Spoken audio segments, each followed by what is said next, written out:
dengan NIM 12140310140 dari kelas 6 BRA Ilkom C. Baik, pada video kali ini saya akan menjelaskan tentang proposal penelitian saya dengan judul yaitu pengaruh bahasa media sosial terhadap gaya komunikasi siswa SMA Negeri 1 Fenomena pada penelitian saya ini adalah munculnya bahasa baru yang tidak lagi menggunakan kaidah bahasa yang baik dan benar atau sering disebut dengan bahasa baku. Itu menurut Pasmina Ria Vega tahun 2003.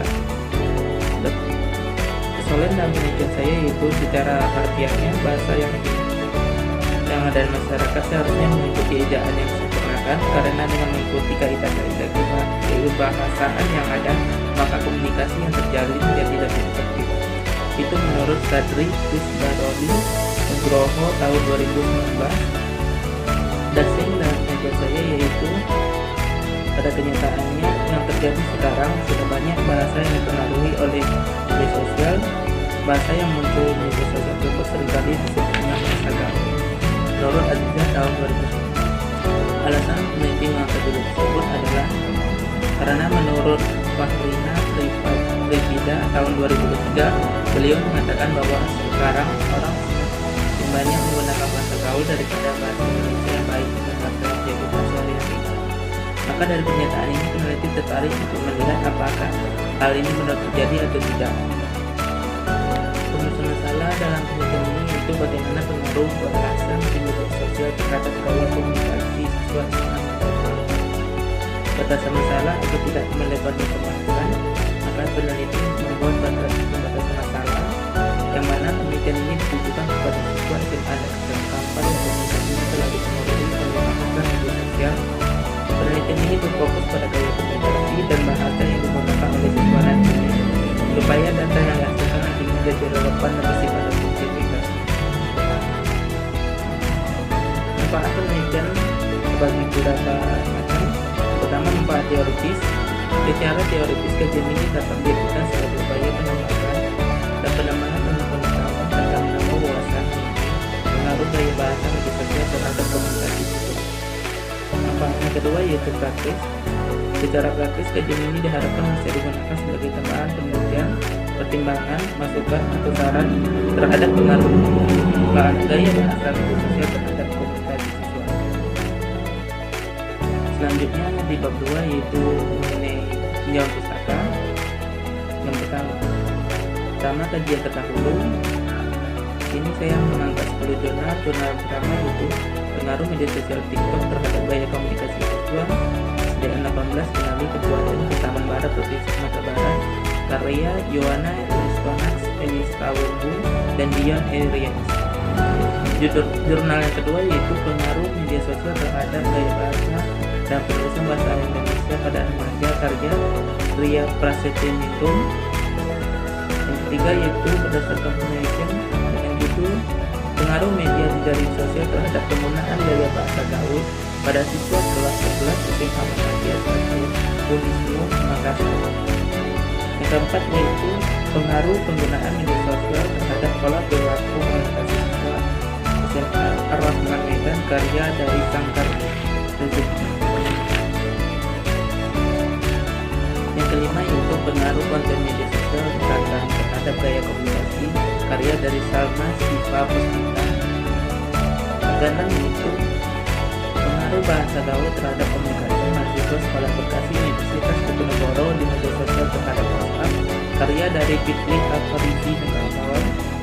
Yang ketujuh yaitu pengaruh media sosial terhadap pembicaraan bahasa Indonesia pada mahasiswa Universitas Nahdlatul Ulama dan Negeri, karya dari Aini Lufiania dan Abdul Basit. Yang kedelapan yaitu pengaruh media sosial terhadap pemakaian bahasa oleh remaja, karya dari Anita Chandra Dewi. Yang kesembilan yaitu pengaruh media sosial terhadap penggunaan bahasa, karya dari Nuraini Fadlijan. Yang terakhir yang ke-10 yaitu pengaruh penyajian visual dan gaya bahasa pada video tentang pariwisata di Kabupaten Garut terhadap peningkatan pengetahuan, karya dari Esta Paradia Nirwana dan Amerika Salah. Bagi selanjutnya yaitu landasan teori. Di sini saya memilih teori use and gratification karena dari 10 jurnal yang saya pilih di kajian terdahulu terdapat 5 jurnal yang menggunakan teori ini.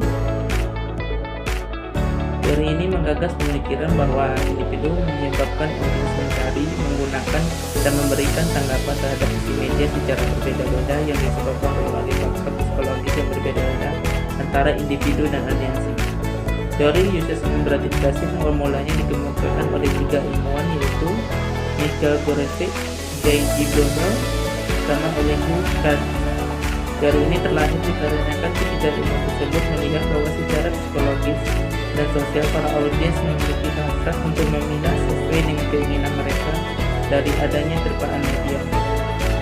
Teori uses and gratification ini cenderung lebih melihat ke arah mengapa para audiens memilih media yang akan mereka gunakan.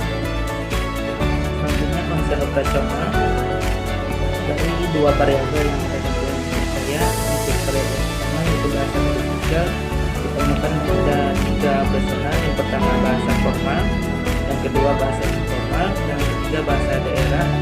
Hal ini menurut Sari tahun 2013. Dan selanjutnya dari variabel yang kedua yaitu gaya komunikasi ditemukan ada 4 operasional. Yang pertama itu gaya komunikasi, yang kedua gaya komunikasi agresif, yang ketiga gaya komunikasi pasif agresif, dan keempat gaya komunikasi bebas. Hal ini menurut Canggara 2008.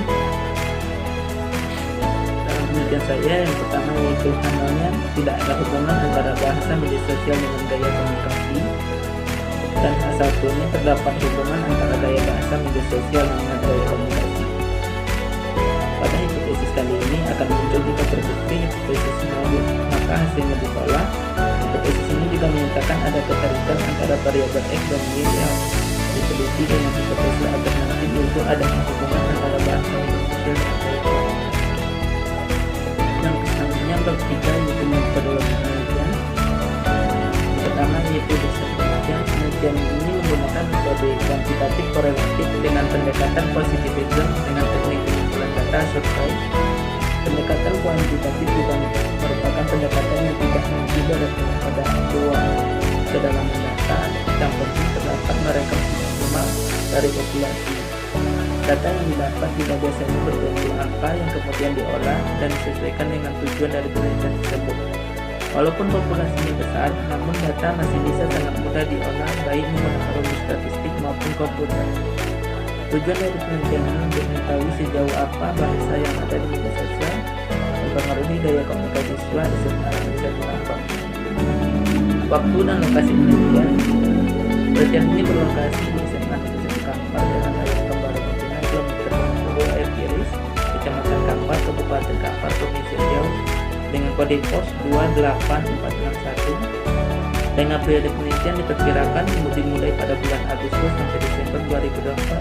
Terhitung sejak proposal ini bisa. Yang selanjutnya yaitu populasi dan sampel. Populasi berdasarkan keterangan salah satu guru yang ada di SMA tersebut mengatakan bahwa jumlah populasi yang ada di SMA tersebut ada 1000 siswa. Untuk sampel menggunakan rumus dari Yamane dengan 1000 populasi maka dengan margin rumus proporsi maka ditemukan terdapat sampel itu 90 orang. Teknik sampling yang digunakan yaitu tradisi sampling dengan membagi beberapa indikator. Yang pertama mengatakan siswa harus berusia 17-16 tahun. Yang kedua siswa aktif menggunakan media sosial. Dan indikator yang terakhir yaitu siswa menggunakan media sosial TikTok, Instagram, dan WhatsApp. Yang selanjutnya yaitu teknik pengumpulan data primer yaitu pada penelitian kali ini menggunakan metode observasi secara penyebaran keseluruhan terhadap para sampel yang telah ditentukan. Kuesioner berbentuk rangkaian atau kumpulan pernyataan yang disusun secara sistematis dalam sebuah daftar pernyataan, dan tentunya pernyataan tersebut seputar judul dan permasalahan yang digeluti kemudian dikirim kepada responden untuk diisi.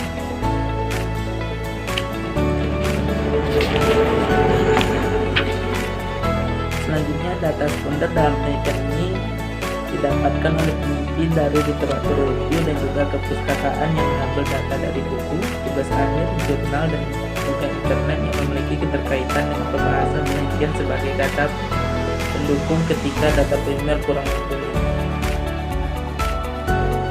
Selanjutnya, uji validitas dan reliabilitas. Uji validitas dalam buku metode penelitian komunikasi dengan pendekatan kuantitatif, validitas digunakan untuk mengukur sah atau valid tidaknya suatu kuesioner. Suatu kuesioner dikatakan valid jika pada kuesioner mampu mengungkapkan sesuatu yang dapat diukur oleh kuesioner tersebut. Jika validitas ini mengukur apakah pernyataan dalam kuesioner yang sudah dibuat benar dapat mengukur apa yang hendak diukur.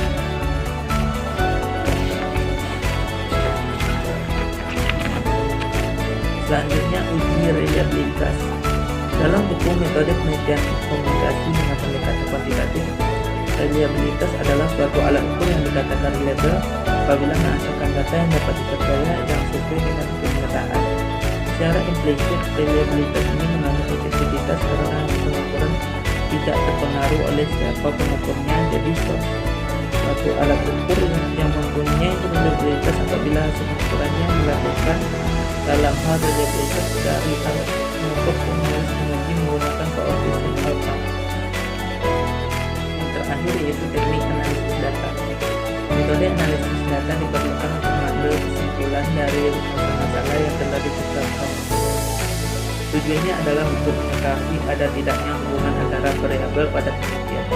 Adapun teknik analisis data yang digunakan dalam penelitian ini yaitu uji regresi linear sederhana dengan dua variabel, antara lain variabel X adalah gaya bahasa media sosial dan variabel Y atau variabel tidak bebasnya adalah gaya komunikasi siswa SMA.